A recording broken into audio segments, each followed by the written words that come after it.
Ba yung ating text? 1 Corinthians chapter 4. 1 Corinthians chapter 4.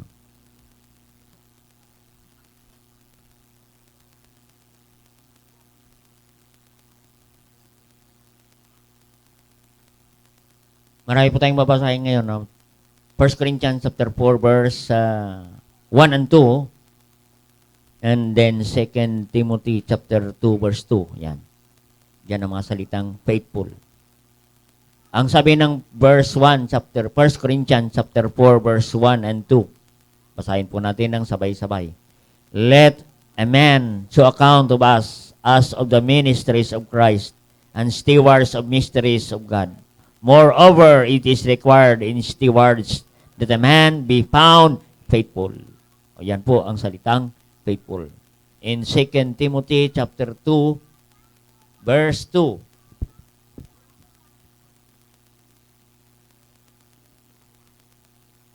Okay, nakita na po natin.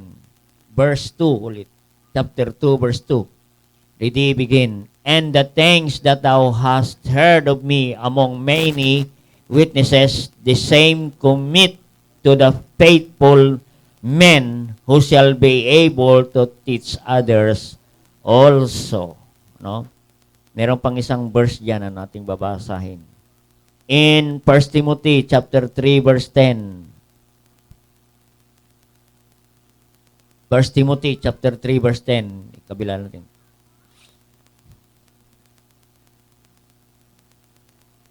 In verse 10, and let this also, 1 Timothy chapter 3 verse 10. And let this also first be proved. Let them use the office of a deacon, being found blameless. The word blameless, equivalent to the word faithful. Amen. Kung maghanap ka daw ng isang lingkod ng Diyos, ang hanapin mo ay blameless, faithful. Amen. Doon naman sa 2 Timothy chapter 2 verse 2, itong mga magtuturo ng salita ng Diyos to be a teachers, no, of the word of God, no, a man be found faithful. Faithful men. That's what we need, no, sa ating simbahan. No? Ay ang mga lalaki at babae na faithful. Okay, tayo muna mag-pray. Dakilang Diyos, mga Panginoon sa lahat, thank you, God, for your words that we read this morning. Help us, O Lord, to expound thy word, the word faithful, ngayong umaga, Panginoon. Bless us today as we worship Thee in spirit and in truth. Holy Spirit of God, speak to us in a very personal way, in a very special way, O God, through your words, Panginoon, na aming marinig. And today, use the servant. I am nothing, O God, without your power, guidance, and help. I am nothing, O God. And make my blessing today, O God. And help me to deliver your message this morning. And send us revival from heaven, O God. Use the servant, O God. Use me mightily. Empower me, O God. I cannot do these things without your power. And forgive our sins. Cleanse our heart, O God. And make us worthy to receive thy word this morning. And all these things you ask in Christ Jesus' name. Amen. Alright, salamat po sa Panginoon. Napag-usapan natin the Sunday tungkol sa pananampalataya. Amen. Hindi po tayo maging faithful kung wala po tayong tamang pananampalataya. Amen. No? Kaya maraming mga Kristiyano na nawawala. No? Pawala-wala. No? Ang katotohanan, mga kapatid, ay wala talaga silang tunay na pananampalataya sa Panginoon. Amen? Ang mga hindi ligtas, hindi talaga yan tumatagal. Hindi yan maging faithful kailanman. Kasi wala siyang tamang pananampalataya, hindi po siya tunay na ligtas. No? Kaya ang prerequisite ng faithfulness ay salitang faith. You have faith in God. You believe in God. Amen. Ikaw ay ligtas. Amen. Yan po ang pag-usapan natin. Faithful. No? Kasi last Sunday, the word faithful derived from the word faith. No? Ngayong umaga, ang pag-uusapan natin ay maging faithful. No? Faithful. No? Tayo ay maging faithful dapat. Amen? So, number 1 na makita natin, dito na po tayo sa number 1, saan tayo maging faithful? Saan? Faithful in our service. Amen. In our worship service. Yan. We are faithful worshiper ng ating Panginoon. Amen? Kaya diniretso na po natin ang ating puntos. Amen? Saan tayo maging faithful? No. Maging faithful tayo sa ating pananambahan sa Panginoon. Amen? Oh. Ang sabi ng 1 Timothy chapter 3 verse 10, no, faithful in our service. Amen? No. Hindi ka pwedeng maging faithful na lingkod ng Diyos. Hindi ka pwedeng maging lingkod ng Diyos kung ikaw ay hindi faithful. Ang sabi ng 1 Timothy chapter 3 verse 10. Verse 3 verse 10. And let this also first be proved. Let them use office of a deacon, being found blameless. Amen. Blameless. Amen. Yan ang Kristiyano na dapat pagkatiwalaan para maglingkod sa Diyos. Deacon. No? Ang word na deacon is one who serve. Amen. Ang deacon ay yan po naglilingkod. Isa po siyang lingkod. Oo. Hindi po yan, ang deacon ay hindi po yan above the pastor. Oo. Kasi maraming mga simbahan, ang deacon ang pinakamataas. Pangalawa lang ang pastor. No. If we study the word deacon, ay yan po ang Greek word niyan ay diakonos. Ibig sabihin deacon, no. Sa simpleng word servant. Amen. Ay maraming simbahan ngayon, ang mga deacon ay hindi servant. Sila ay ang mga boss. At inuutusan nila ang pastor. No. If you study the word deacon itself, the word deacon means diakonos in Greek word. It means you are servant. Amen? We are all servant of God. Amen? Pwede tayong maging deacon. Kapatid. Kaya yun, no. Ang salitang verb niyan, mga kapatid, diakoneia, Greek word niyan. Ibig sabihin, to serve. Yan po ang diakoneia. Maglilingkod. Mayroon kang ginagawa sa Panginoon. Ano ang hinahanap ng Diyos? Ano? Faithful. Blameless. Blameless. Magandang patutuo. Blameless. The word blameless, another word is spotless. Spotless. Yan ang blameless, spotless, kung titingnan nyo. Kung sa Tagalog, walang mancha. Siguro maunawa nyo, ang damit dapat na walang mancha. Yan po. Kasi mga kapatid, alam naman natin pag ang damit may mancha. Halimbawa, mayroon kang ating ka ng kasal ay maghanap ka ng barong at ang hanapin mong barong ay walang mancha. Ang isusuot mo sa mga babae, ang hanapin mo ay walang mancha. Kahit anong mahaling barong, ano pa yan na magandang barong, ano pa yung gandang tatak ng barong, signature, ano man yan. Basta may mancha, hindi mo yan isusuot. Di bali na lang sa Divisoria, kabibili. Basta walang mancha.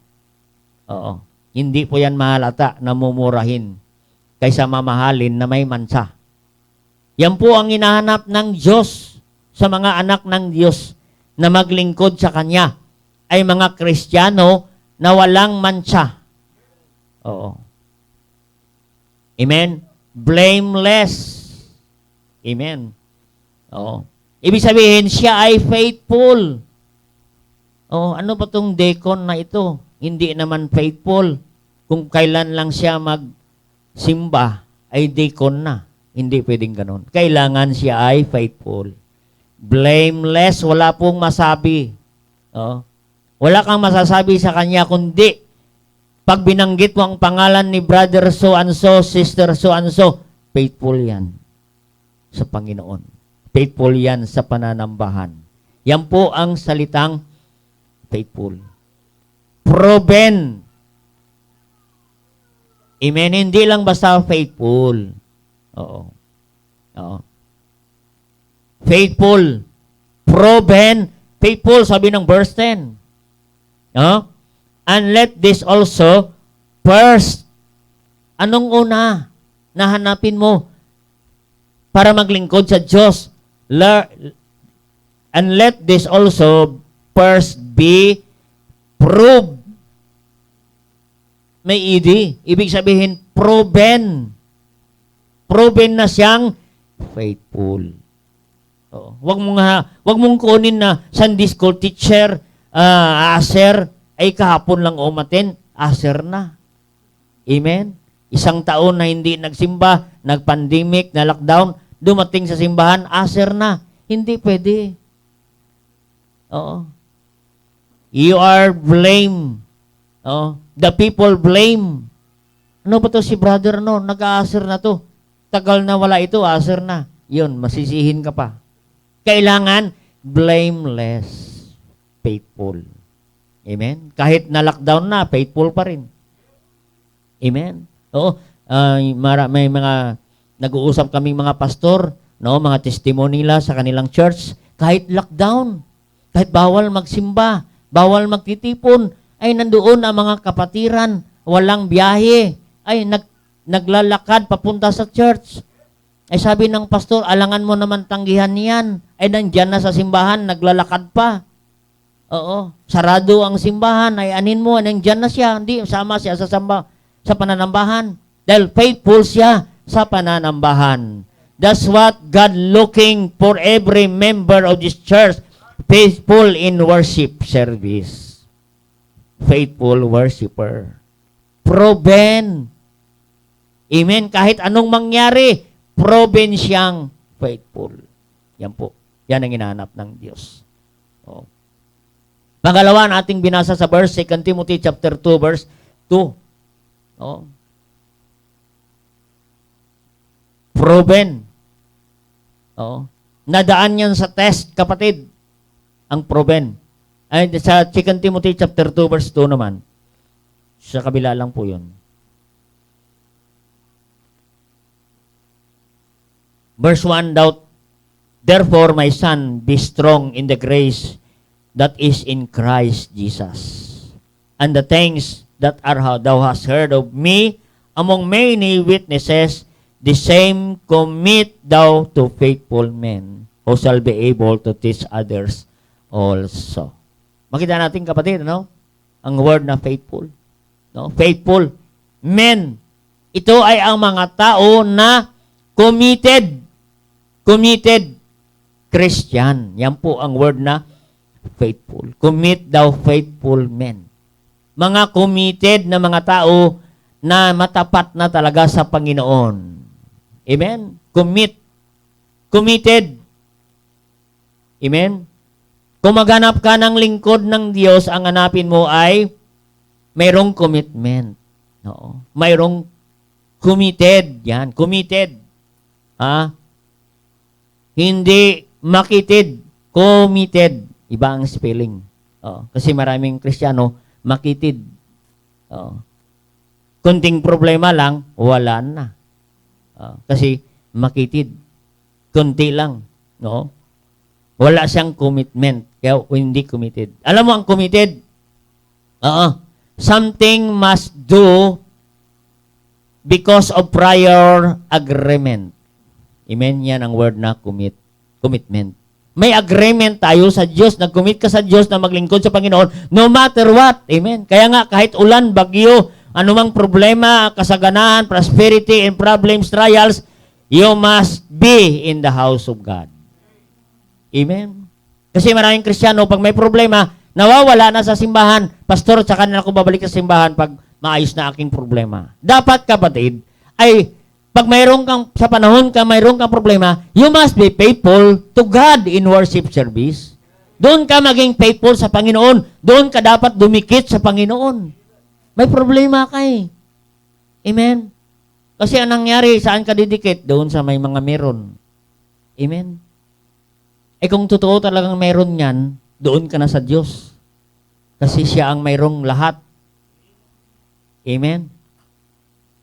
Kasi ang ninapitan mong mayroon, pag lumapit ka, naku sis, nahuli ka lang ng kunting oras, naunahan ka. Pero ang Diyos hindi ganun magradahilan. Anytime, lalapit ka. Call unto me. I will answer thee. I will show thee the great mighty things. Amen. Yan po ang committed. Amen. Kaya, kung kukuha ang Diyos ng minister, maging choir, maging good news teacher, ay mga kapatid, ang hanapin niya ng Diyos ay faithful, na mayroong commitment. Amen? Kukuha ka ng Bible school, ng mga nag-aaral sa Bible school. Ang tinitingnan natin, magpaalam ng Bible school, Bible student ka, ay tingnan mo muna yung iyong attendance. Ikaw ba ay faithful sa iyong attendance? Kasi hindi po pwede na maging Bible student ka na ang attendance mo ay madalang. Hindi pwedeng ganon, kapatid. Amen? Ay malay mo, nag-aaral ka sa Bible school at tinawag ka maging pastor. Ay naging pastor ka na. Kunting ulan, walang service. Amen? Walang service. Bakit? Oo. Nag-away lang kayo ng misis, wala nang service. Amen? At ilagyan mo doon ng, sa gate, yung title ng kanta, The Fight is On. Bakit? Walang commitment. Amen? Mayroon akong na testimony na isang pastor, ang kanyang misis namatay araw ng Sunday. Akala ng member, wala ng worship service. Kasi namatay ang misis. Mga kapatid, ay ang Sunday, worship service pa rin. Kahit namatay na ang kanyang misis, nakaburol na. He preached the word of God. Yan po ang faithful, kapatid. Committed. Committed.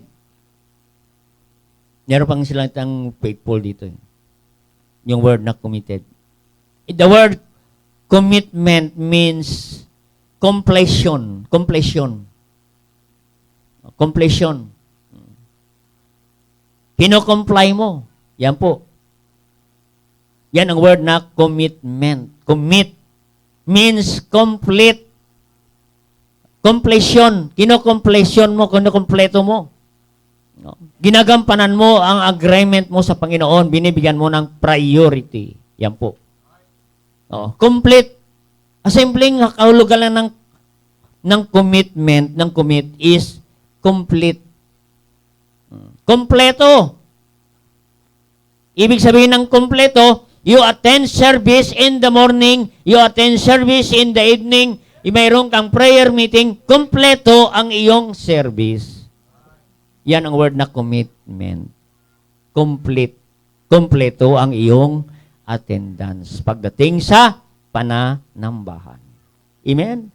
Simple lang ang word na commitment.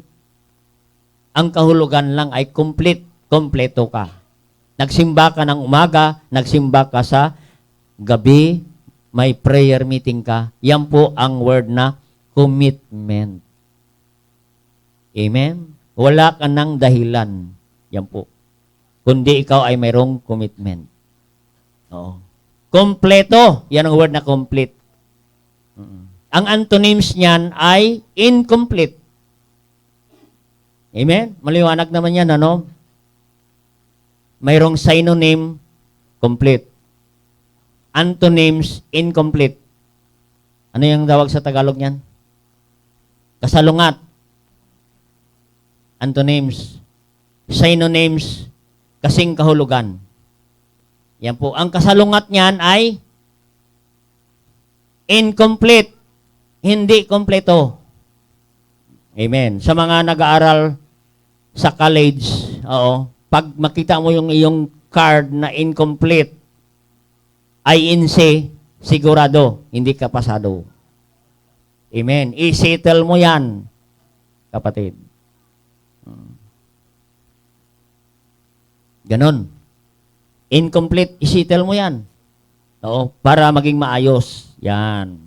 Kaya kung alam mo na wala kang commitment, hindi ka kompleto sa service, i-settle mo yan. Saan? Sa Panginoon.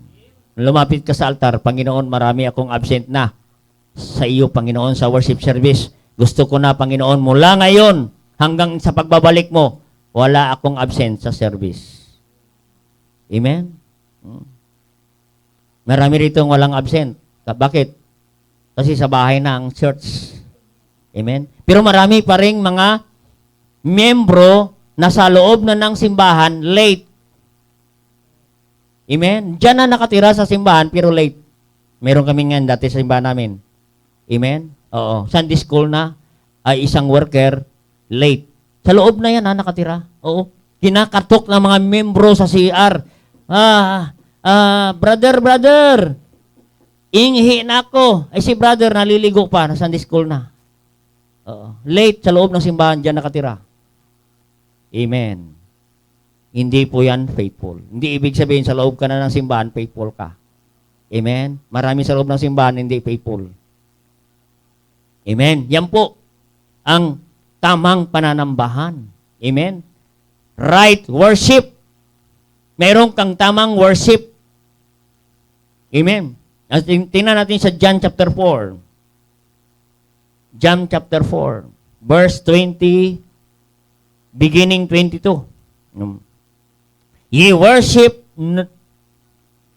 ye know not what we know, what we worship, for salvation is of the Jews, but the hour cometh, and now is, when the true worshipers shall worship the Father in spirit and in truth, for the Father seeketh such to worship Him.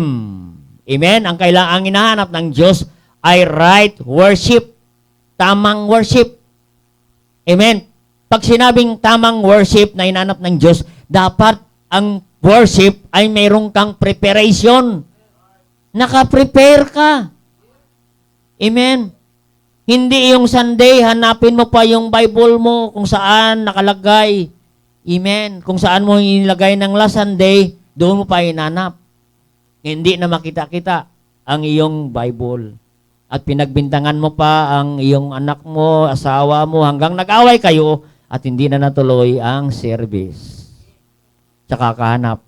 Sino pa naghiram ng Bible ko, nagalit, ganon, hindi na natuloy. Dapat ang worship, ang right worship, mayroong preparation. Naka-prepare ka. Amen. Naka-prepare ka ng iyong puso. Ano? You prepare, first thing is, prepare your heart. See to it that your heart is right with God. Sabado pa lamang. I-prepare mo na ang iyong puso.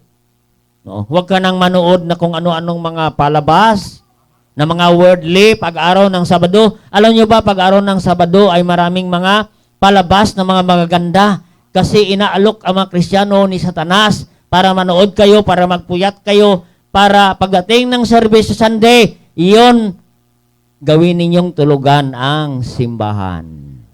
Amen? Kaya nga marami sa mga baging mga satahanan, hindi sila nakabihis, nakaduster, ang jogging pants lang sila ngayon. Kapatid, hindi nakabihis. Ang right worship, you prepare your spiritual. Yung loob mo, yung puso, i-prepare mo. Maging ang iyong dress ay dapat ay sa dress ka ng pananambahan. Ihanda mo ng iyong isusuot mo pag-araw ng Sabado pa lamang. Oo. Kaya wag na tayong magpuyat. Amen? Wag kayo magpanood ng mga drama. Oo. Mga Korean na artista. Sabi ni Pastor Ramil, hindi naman yan sila naliligo. Tapos ay idol-idol pa ninyo na hindi naman pala naliligo yan. Oo. Guwapo pero hindi naligo.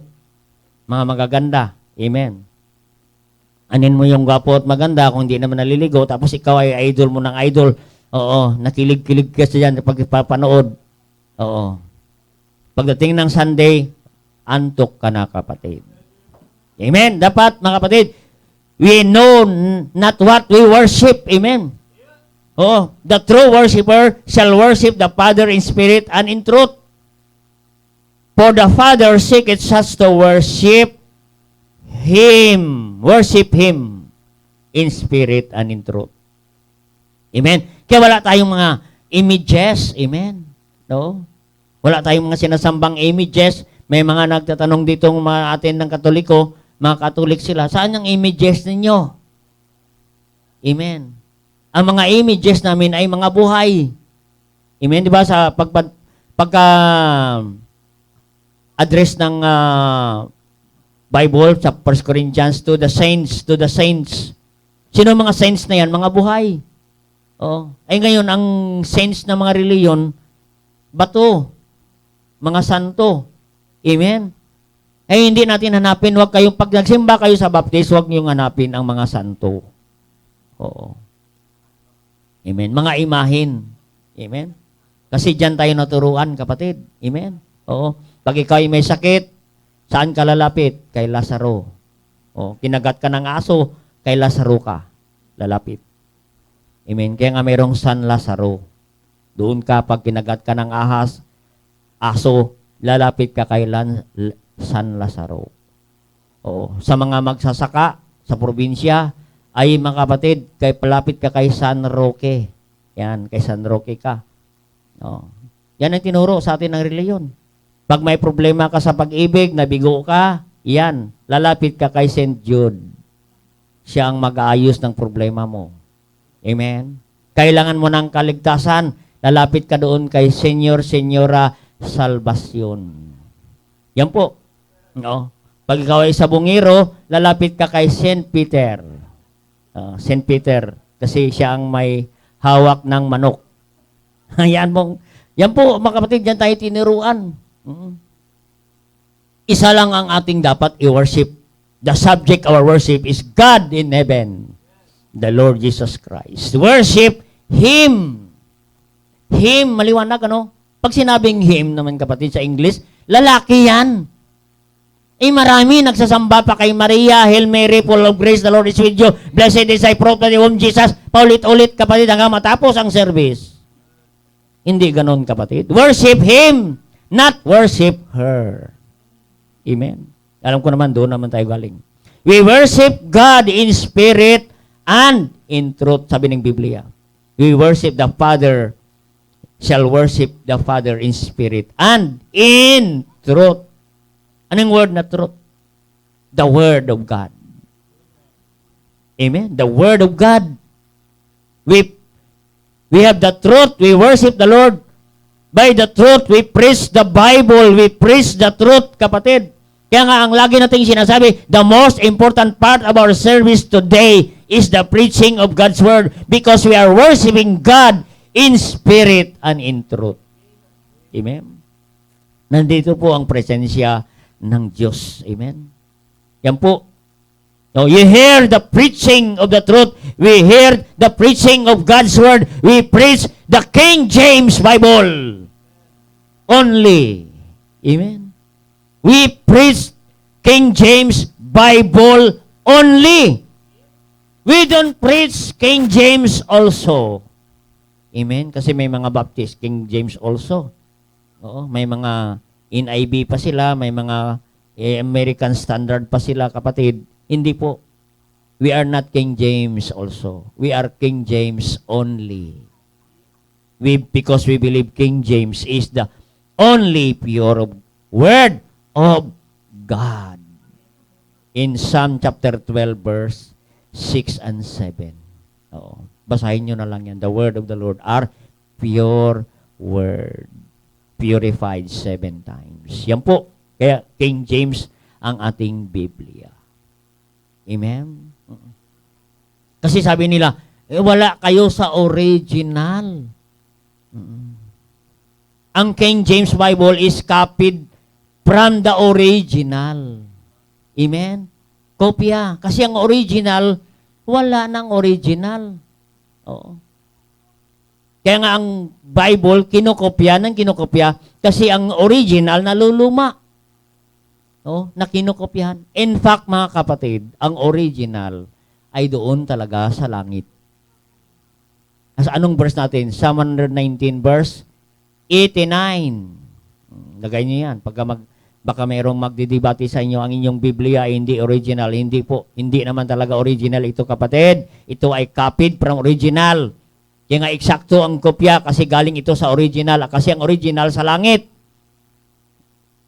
Psalm 119 verse 89, Thy word is settled in heaven.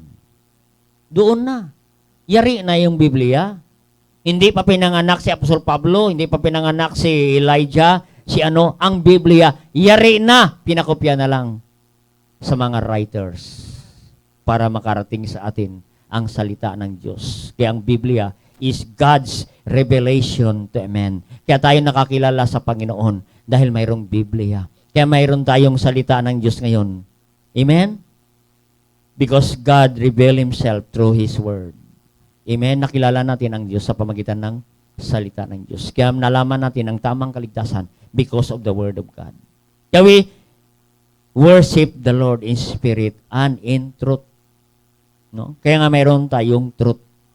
The Word of God. Kaya Paul encouraged Timothy in 2 Timothy chapter 4 verse 2. Ang sabi niya doon, preach the word in season, out of season. Reprove, rebuke. To exhort, long suffering. Amen? Sana ba yan? 2 Timothy verse 4-2. Kaya nga meron tayong preaching of the word of God. Sabi niya, preach the word, be instant in season, out of season, reprove, rebuke, exhort with all long suffering and doctrine. That's why we preach doctrine. Amen? Oo. Kasi, kaya maraming Kristiyano nawawala sa pananambahan. Kulang po sa doktrina. Oo. Nabigyan lang ibang doktrina. Oo. Nawala na sa Baptist. Amen? Dapat magkaroon tayo ng strong doctrine. That's why we have Sunday school. Ang Sunday school, we study doctrine. Sunday school. Oo. Kaya maraming mga Kristiyano hindi lumalago kasi hindi sila umaaten ng Sunday school. Oo, kaya nilagay natin Saturday Bible, anong tawag yan? Saturday na lang natin instead na Sunday school, Saturday. Ha? Bible class. Oo. Para makarinig tayo ng doktrina. Oo. Kaya nga ang Sunday School is for members para maging solid tayo. Sound doctrine. Pag ang Kristiyano mayroong sound doctrine, aral na aral sa doktrina, kapatid, hindi yan aalis sa worship. Oo. Kahit anong preach ng pastor, ma-rebuke, mga kapatid, masaway, pagalitan dito sa likod ng pulpitong ito, yan siya ay manatiling mag-worship sa Panginoon. Bakit?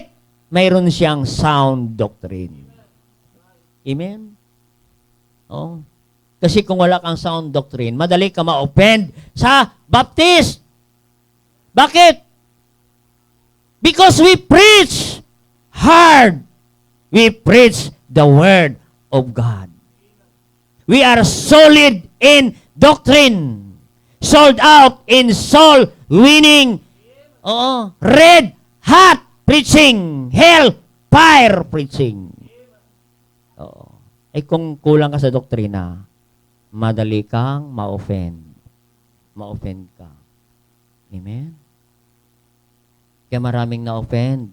Oo, maraming na-offend sa akin. Ano ba yung si Pastor Bong? Sobrang tapang. Amen? Why? Because we preach the truth. Nothing but the truth. Amen? Kasi talagang masasaktan ka. We preach not to hurt you, but to help you. Para rin ang preacher, doktor.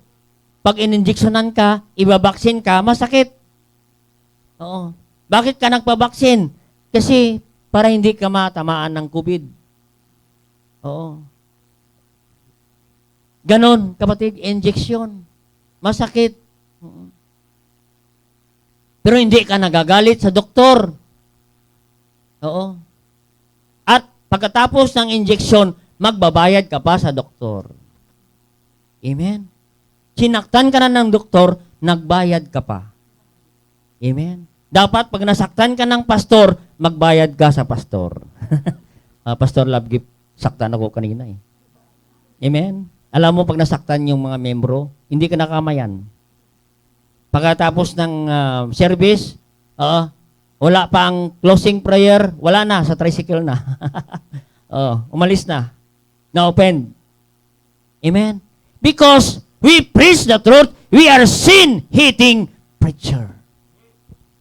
Amen? Wag muna natin ipipreach ng alak kasi may deacon tayo eh. Nagiinom ito ng alak. Mayaman pa naman ito. Ito yung nagbibigay ng building project. No! We preach the truth. Amen? Kaya mga kapatid, kasi ganon, ang deacon-led church, oo, titingnan mo na nila yung mensahe ng pastor, pwede ka matingnan yung message bukas. Ay, pastor, wag ito. Wag yung i-press yung alak na kuma-open si brother. Kasi minsan nagsashot-shot yan eh. Giver pa naman yan, pastor. Pag nawala yan, ako, hindi ka na kayo makatayo ng building. Burahin mo na yan, pastor. Lagyan mo ng kulay pula. Wala mo na yan. Ito, soul winning. Naku, si kapatid, ang deacon natin, di rin nagsoul winning yan. Wag mo na ito, pastor. Kaya pagdating ng Sunday, invitation na lang, pastor, wala na ipipreach. Pero sabi ng Biblia, sabi ni Paul kay Timothy, preach the word in season, out of season. Kahit wala sa panahon, i-preach mo. Kahit hindi panahon ng Christmas, kahit hindi panahon ng Holy Week, preach the word of God. Amen? Oo. Out of season, reprove. Amen. Palalahanan. Yan ang word na reprove. Palalahanan natin. Sila. Kaya mga kapatid, ang Sunday worship natin ay tayo ay pinaalalahanan ng salita ng Diyos to live right. Nang Diyos yung rebuke, kapatid. Oo, talagang pagalitan ka. Yan! Kasi ginawa mo. Yan ang mapapala mo, kapatid. Oo. Dapat lang makulong ka. Kasi hindi ka nagsisimba, hindi ka nakikinig ng salita ng Diyos. Amen? Aba, iba tayo. Kapatid, oo. Kasi akala nila yung pastor, sige lang, oo. Kahit adik ka, sige lang, oo. Ay nakulong na, sige lang, oo. Hindi pa pwedeng ganun, kapatid. Oo. We preach the truth, kapatid, para yan sa ating ikabubuti. Amen? Sinasaway tayo ng salita ng Diyos. Oo. We are sin-hating preaching, mga kapatid, na sinasabi natin na ang alak ay kay Satanas yan. Amen? Oo. Ang sigarilyo, sa dyablo yan. Amen? Oo. Kasi sabi ng Panginoon, tayo ay templo na ng Diyos. Ang templo ng Diyos, wag mo nang lalagyan ng mga basura, wag mo nang lagyan ng drugs, usok, kapatid. Kasi hindi disenyo ng Diyos sa tao na magkausok. Oo. Kasi wala kang tambutso. Amen. Kasi kung nilagay ng Diyos yan na ikaw ay maninigarilyo, sana nilagyan ka ng Diyos ng tambutso sa ulo. Labasan ng usok. Tingnan mo, pag nagsigarilyo ka, walang labasan. Puro pasok lang. Amen? Oo. Meron kaming kapatid sa Mandaluyong. Oo.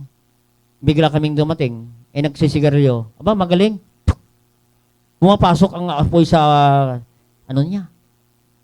Pinapasok niya yung sigarilyo sa loob. Oo, kahit may baga. Kasi bigla kaming dumating. Ay, sister, good morning. Ayun, naninigarilyo na yung tabako. Binaliktad niya lang yung ang usok, tapos nawala na. Kaya hindi lang matanong-tanong. Huwag mo lang tanongin kasi nasa loob. Oo. Hinihintay niya hanggang mamatay ang baga. Amen. Yan. Oo. Mga kapatid namin yan. Doon sa Mandaluyong. Oo. Ngayon, wala na. Namatay na yun. Patay na. Baka magtanong pa. Saan na pastor yan? Doon, patay na. Amen? Kasi lagi namin naabutan, nagsisigarilyo. To exhort, to encourage us. Amen? No? I-encourage tayo.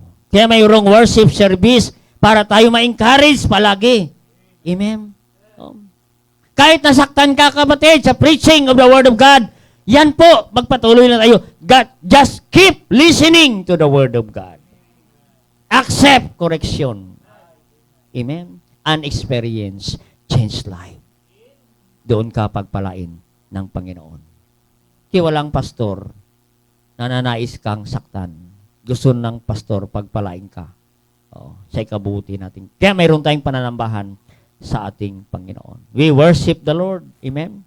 Kaya nga mga kapatid, ang word now na commit ay complete. You must be in the house of God Sunday morning. Amen? You begin with the Lord. Sunday morning and Sunday evening, you end your worship with the Lord. Kasi maraming Kristiyano, Sunday morning lang. Kasi nasanay tayo sa mga reliyon natin na Sunday morning lang, hindi lang Sunday morning. Amen? Dadaan ka lang simbahan, worship na. Amen? Magko-cross-cross na. Amen? Di ba naturuan tayong ganon? Driver ka. Huwag dumaan ang jeep mo sa simbahan, cross na. Oo. Isang kapatid dumaan sa simbahan, nag-cross din, nakabike. Yun, bumaliktad. Sa kakasimba niya. Amen? Dadaan ka lang sa simbahan, magkukross na, simba na. Amen? Mga kapatid, we worship the Lord. We worship Him. The subject of worship is God. We have no other business in the church except we worship God. Amen? Kaya nga dapat, kahit dyan ka sa iyong tahanan, naka-livestream ka, we have no other business, mga kapatid, today because we worship the Lord. We worship Him. Huwag kang mag-worship na naglalaba ka. Nagpapaano ka ng gripo. Pinapapa mo ng gripo para pagtapos ang service, ay babanlawan mo lamang. Habang nag-ano ka, nagsasaing ka, kaya ang ano mo, yung tingin mo doon sa sinaing mo at saka dito sa worship service. Amen, hindi ganon. Mamaya na lang, kapatid, ang pagsasaing. Sigurado, kahit hindi ka makasaing ngayon hanggang alas 12, hindi ka mamamatay. Sigurado. Amen. Kaya hindi tayo pupunta sa church. Hindi tayo pupunta sa church para maningil ng utang. Amen ako. Discouraged na naman. Si kapatid, wala si kapatidan. Absent. Sisingilin ko na si kapatid. Sinadya ng absent yan. Bakit? Darating ka. Nagtatanong mo na yan. Diyan ba si sister, Ay, wala. Sige, simba ako. Yan pala, nautang pala yan doon. Amen? Hindi mo tayo sa church para magningil ng utang. Amen? O magpaninda. Oo. Magpahulugan. Dito po tayo sa church to we worship Him. Yan kailangan natin faithful in our worship service. Amen? Kasi may mga nagsisimba tuwing birthday lang. Tuwing Christmas. Pag may bagong damit, simba lang. Yung pasimbang ako, bagong bili ang damit ko. Amen? Kaya pag walang damit na bago, hindi nagsisimba. Kasi nagsisimba, tuwing may bago lang. Tinuruan tayo ng reliyon na ganun. Amen? Pag may bago, ay simba ka. Kasi yung damit mo, bago yan. Mamalasing ka pagka, hindi mo na isimba. Amen? Kaya yung kapatid, oo. Kaya mga kapatid, ang simba natin. Kailan ba ang simba? In 1 Corinthians 16, verse, we are talking about worship. Naku, 1 point lang pala tayo ngayon. 1 Corinthians 16, verse 2, upon the first day of the week, let everyone lay by him as God hath prospered him. there'll be no gatherings. Amen? Kailan tayo magsimba? Every first day. Oo. Of the week. Amen? Oo. Kasi mayroong mga nagsasabi, ay hindi tama ang iyong simba Sunday. Ang tama sa Biblia, Saturday, Sabbath. Amen. Ang Sabbath is commemoration of God's creation. Amen. God created seventh day. Oo. Oo. Sa creation ng Diyos yan, 7 araw ang kanyang creation. O yun. Kaya, commemoration lang yan ng creation ang Sabbath. Ang 7th day ay magpapahinga ka na kasi 6th day ang creation. And the 7th day is a rest day. Eh, ang ginagawa nila ngayon, ay dapat ka lang ang biblical ng Sabbath ay to rest. Magpahinga ka. Eh, bakit kayo nagsisimba? Ay, ang Sabbath means rest. Amen? Sabbath. Oh. Sa Old Testament, ang Sabbath. Every 7th year ng lupa, pahinga yan muna. Hindi mo na taniman yan kasi magpapahinga yan. 1 year na pahinga. That's the law of Israel, Sabbath. Amen? Yan po, mga kapatid. Sa New Testament, kay Kristo, ang worship ay Sunday. Amen.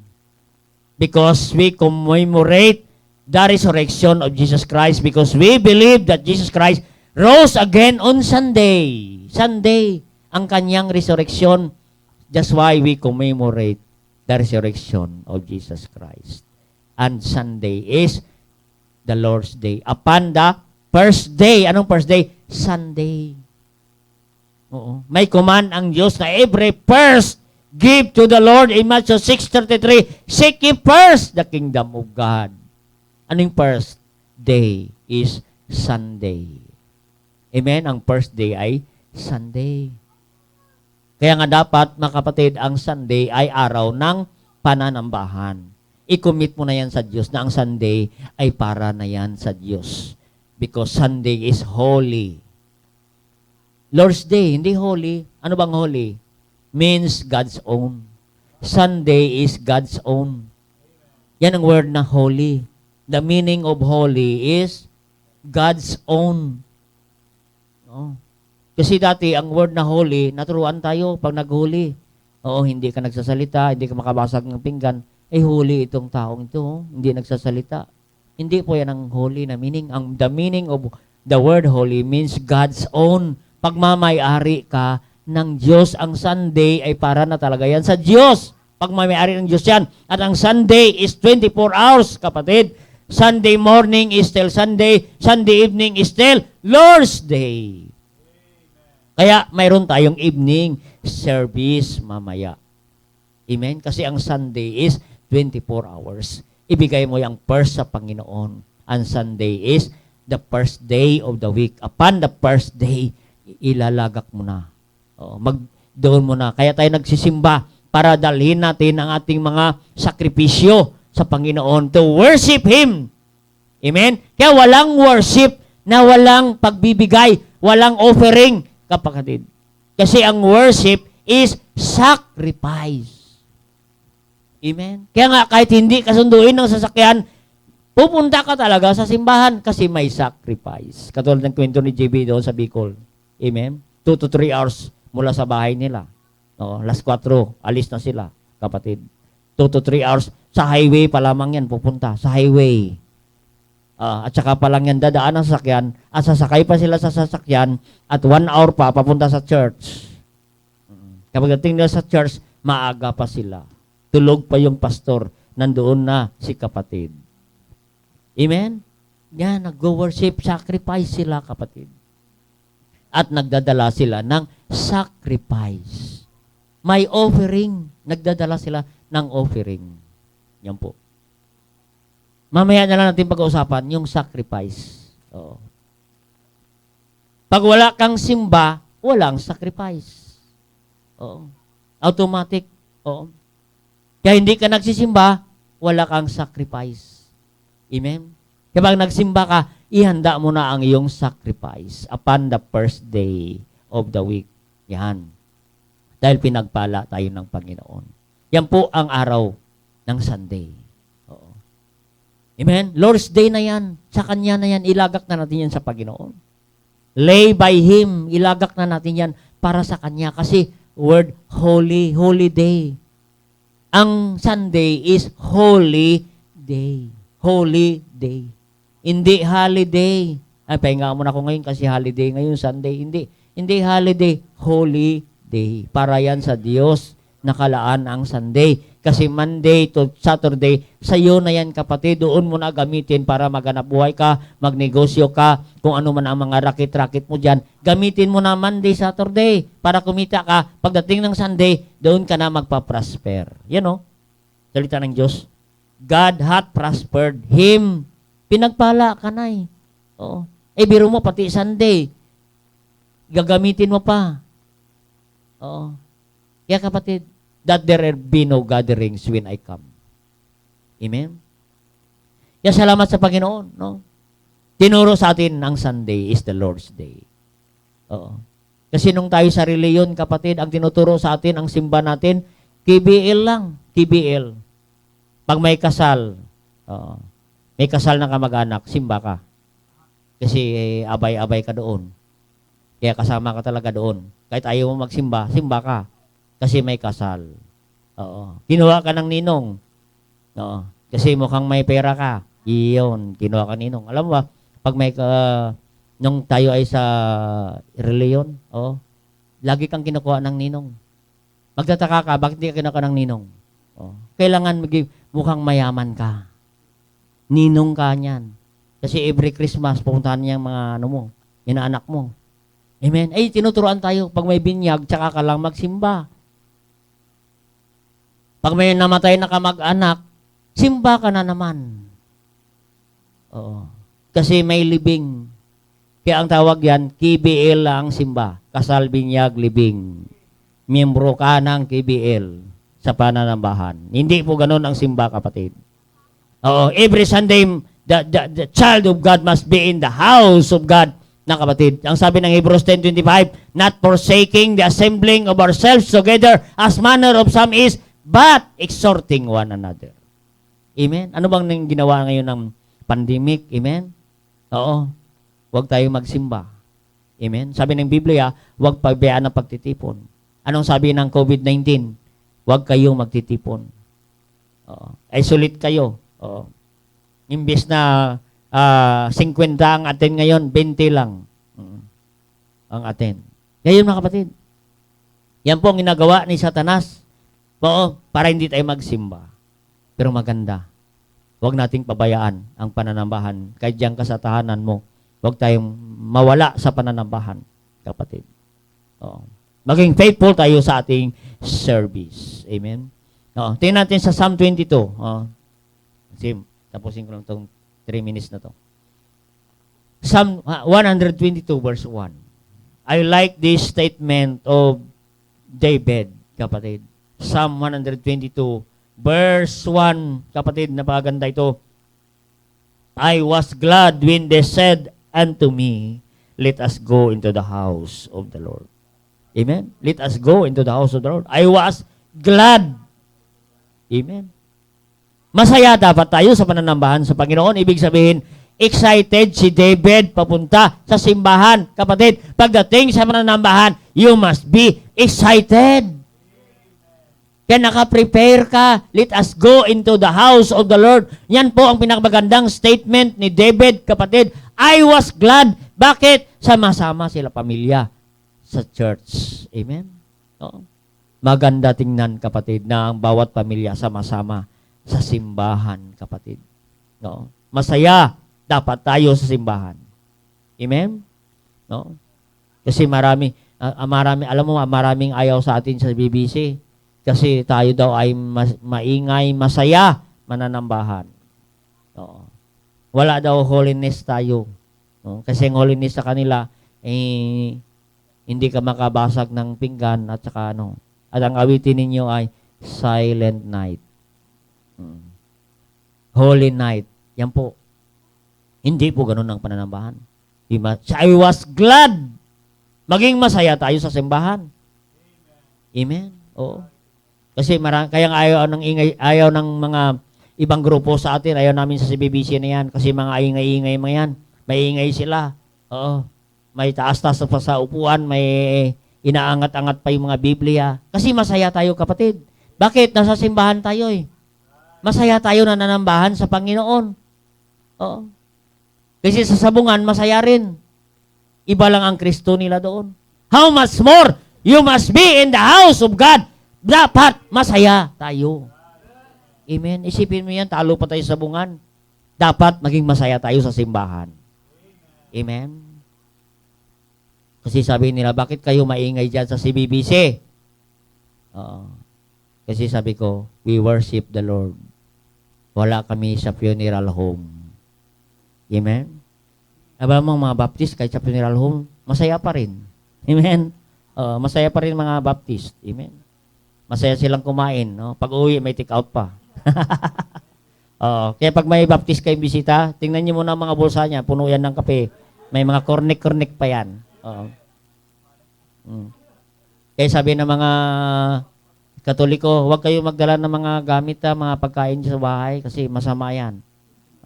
Masama yan. Masama yan eh, pag magdala ka ng pagkain. May susunod daw. Mga kapatid, kahit hindi ka magdala, may susunod. Amen. Makita natin kapatid. Wala tayo sa funeral home. Hindi tayo nakipaglibing. May nakita ako nakipaglibing, sumasayaw pa eh. Nakita niyo sa Facebook yan? Baka ibang libing to ah. May chat-chat siya pa. Masaya kasi, sabi ng namatay, pag siya daw namatay, walang lungkot, masaya. Yung ginawa ng nakipaglibing, yung kanyang kabaong nakaganyan, nakasumasayaw. Kaya matagal sila makarating sa sementeryo. Kasi may sama pang chatsa. Imbis na forward na, babalik pa. Kaya may chatsa, kaya matagal mang funeral. Kapatid, I was glad. Maging masaya tayo. Excited tayo sa simbahan. Amen? Ngumiti tayo, kapatid. Oo. Pag mayroon kang problema, ibigay mo sa Panginoon. Amen? Come unto me, all heavy laden, and I will give you rest. Yan po ang true worshiper. Worshipper must be in the house of God, kapatid. Ang simbahan, kapatid, ay hindi building. Oo, kahit wala tayong building, patuloy ang ating panambahan, kapatid. Sa Panginoon. Bakit? Sa simbahan tayo nagpupuri sa ating Panginoon. Last verse na lang, kapatid. Oo. Bakit tayo sa simbahan? Because the house of the Lord, I will seek thy good. Psalm 22, di ba? Nandiyan. I will seek thy good. Nakita natin ang kabutihan ng Diyos, kapatid, sa simbahan. Dito sa simbahan, kapatid, turuan ka na paano ka pagpalain ng Diyos. Amen. Oo. Dapat blessing ang simbahan sa iyo, kapatid. Oo. Psalm 112. Kasi may na-invite ako sa simbahan. Oo. Meron ako invite sa simbahan. Sabi niya, Kuya Bong, pag ako'y nagsisimba, pag sasama ako sa iyo, hindi ako makakapera. Oo. Lalo akong maghirap. Yun ang sabi niya sa akin. Pero sabi ng Psalm 112, verse 1 to 3. Oo. Anong sabi diyan? Wealth and riches shall be in his house, and his righteousness endureth forever. Amen. Nandito po ang sekreto ng wealth and riches shall be in his house. Amen. Sipin mo yan. May wealth ka na, may riches ka pa. Oo. Pwede na rich, no? Rich. Oo. Riches. Oo. Yan ang riches. Oo. Kasi ang riches, iba kaysa wealth. Oo. Halimbawa, sa 1 year, ang kita mo, 120,000. Oo. Ang gastos mo, 120,000 din. Malaki nung gastos mo. Rich, you are rich. Oo. Pero pag kulang ang sahod mo, yun, hindi ka na rich noon. Kasi mas marami kang nagastos kaysa kita. Oo. Kaya tituruan ka ng simbahan, live within your means. Kung ano lang ang kita mo, doon ka lang papantay. Oo. Para ikaw ay maging rich. Oo. Yung wealthy naman, iba. Amen. 120,000 ang gastos mo sa isang taon, ang kita mo 500,000. Wealthy ka na noon, kapatid. Yan po ang kaibahan ng wealth and riches. Kaya dapat ganun. Wealth and riches shall be in His house. Amen. Paano natin matagpuan yan? Yung karugtong na verse na yan, and His righteousness endureth forever. Sundin mo lang ang tama. You worship right, you live right, you give right. The church teaches us how to live right. Para ano? Yan. Para pagpalain ka ng Diyos. Wealth and riches shall be added unto you. Amen? Sipin mo yan, kapatid. At hindi ka lang pagpalain. Kaya nga sabi ko, maganda sama-sama pamilya sa simbahan. Amen? Oo. Bakit? Alam mo ba pag ikaw nanambahan sa Panginoon? Verse 1 muna. Worship. We're talking about worship. Ito na lang verse na babasahin ko. Praise ye the Lord. Blessed is the man that feareth the Lord, that delighted greatly in His commandments. Sumusunod ka sa Panginoon, nanambahan ka sa Panginoon, nagpipraise the Lord ka every Sunday. Blessed ka. Ang sabi ng verse 2, hindi ka lang pagpalain ng Diyos. And His seed shall be mighty upon the earth. Pati ang mga anak mo, pagpalain ng Diyos. Pati ang mga generation mo, mga apo mo, of the upright shall be blessed. Amen? Ibibiro mo yan, kapatid. Ano? Wala ka na. Oo. Wala na tayo. Pero ang mga anak mo, pinagpapala pa ng Diyos. Yung apo mo, pinagpapala pa ng Diyos. Kasi yan ang pangako ng Panginoon eh. Dalhin mo sila sa tamang panambahan, tamang pagsamba. Oh, His seed, ang iyong mga angkan maging mighty. Sipin mo yan, ano? Mighty upon the earth. Judge generation of the upright shall be blessed. Oh, blessed. Saan ka i-blessed? Spiritually. Materially, in verse 3. Sipin mo yan, kapatid. Kaya nagdugtong ang verse 3, wealth and riches. Oo. Hindi yung wealth and riches kaagad, apunta ko sa simbahan. Pagyamanin ako dyan pala sa CBBC na yan. Hindi. Simba ka muna na matapat. Mag-praise ka muna sa Diyos. Purihin mo na ang Diyos. Kasi mga kapatid, pag ikaw ipagpalain ng Diyos at wala kang tamang worship, wala kang tamang puso, magyabang ka lang, kapatid. Oo. Pag nagyabang ka na, ibabagsak ka ulit ng Diyos, balik ka ulit sa lupa. Wala, kapatid. Kaya nga dito sa simbahan, the more God bless you, the more we humble. Oo. Naging humble tayo sa Panginoon. Kaya binibigay natin ang tamang pagbibigay. Because that's the sign of humility. Lord, ibalik ko ang sayo. Kasi kung wala ka, hindi ko makamtan ang mga bagay na ito. Ang maganda, His righteousness endureth forever. Sipin mo yan. Tingnan ninyo, mga kapatid, ang word na yan, righteousness, ang blessing ng Diyos, manatili, magpakailanman. Kaya magtapat na tayo sa Panginoon. Yan lang po ang sekreto, kapatid. Kaya huwag mong kaligtaan ang pananambahan sa Panginoon. God will bless us. Pati ang mga anak natin, ang mga apo sa tuhod, mga generation, apo na, lahat ng apo mo. Apo sa talampakan, ano man yan. Pagpalain ng Diyos. Di ba ikaw magulang? Yan ang gusto mo. Kaya kung gusto mong may pahirapan mo ang mga apo mo, mga anak mo, huwag ka na magsimba, kapatid, magpakailanman. Sigurado ang mga apo mo maghirap kailanman. Bakit? Mamumuhay sila na wala sa kalooban ng Diyos. At sila parusahan ng Diyos, kapatid. Biro mo yan, matutuwa ka ba na parusahan ng Diyos mga anak mo? Mas maganda, parusahan mo, pagpalain ng mga anak natin at mga apo natin, i-bless sila ng Diyos. Spiritually, lahat po yan, materially, shall be added unto you. Amen? Okay, salamat po sa Panginoon. Patuloy na lang natin mamayang gabi ating service. Ang ating pangalawang puntos. Tayo po mag-pray na. Dakilang Diyos, makapagnayan sa lahat. Thank you, God, for your great message this morning about true worship. Salamat, Panginoon. Faithful in our service. Faithful worship, Panginoon. Kaya bang tinutulog ang awit panyaya, if the Lord speak to us, the message is very clear to you this morning. Why not come and make commitment to God to be faithful in your service? That's the word commit. Means to complete.